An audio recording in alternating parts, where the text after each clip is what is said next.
La hausse des taux fait monter l'inquiétude partout dans le monde selon le quotidien Les Échos qui s'inquiète des taux d'emprunt immobilier qui dépassent désormais les 7% aux États-Unis quand on est emprunteur, ce qui effectivement commence à faire beaucoup, surtout qu'on avait atteint des niveaux de prix absolument historiques et cela nous fait dépasser le seuil de douleur, ce qui déclenche, vous vous en doutez bien, une baisse des prix.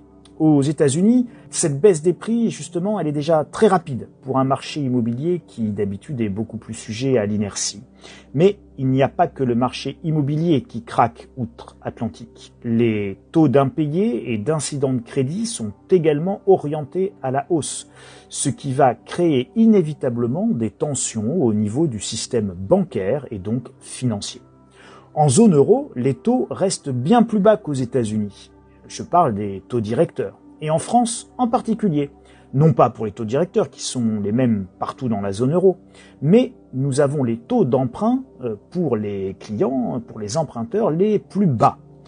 Quand on arrive à se faire financer, car si les taux sont bas en France, ou restent encore bas, le taux d'usure qui lui est fixé par la Banque de France ne permet plus de donner de crédit, notamment immobilier. En effet, la Banque de France ne voit aucun souci à des taux de découvert en compte à 15,83%. Oui, vous avez bien entendu, 15,83%. C'est le taux d'usure autorisé des découverts bancaires. Mais la Banque de France trouve particulièrement problématique des taux d'intérêt pour acheter votre maison, et ces taux d'intérêt ne peuvent pas dépasser plus de 3,03% à 20 ans.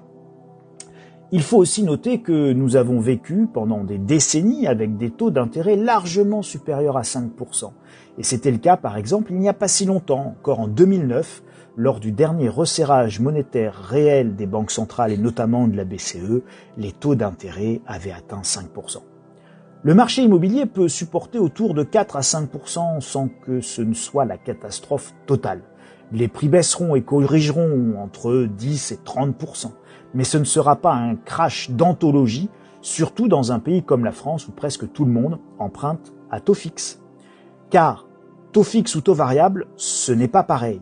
Et ce n'est pas le cas par exemple chez nos amis espagnols, où le taux variable est beaucoup plus la norme qu'il ne l'est en France.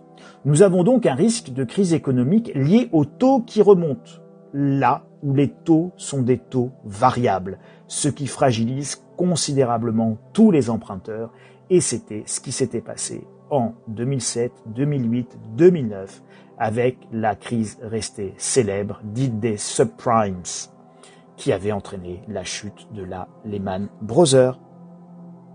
Si tu as apprécié cette vidéo, laisse un pouce bleu, un commentaire, et abonne-toi pour me soutenir. Bref, l'effondrement.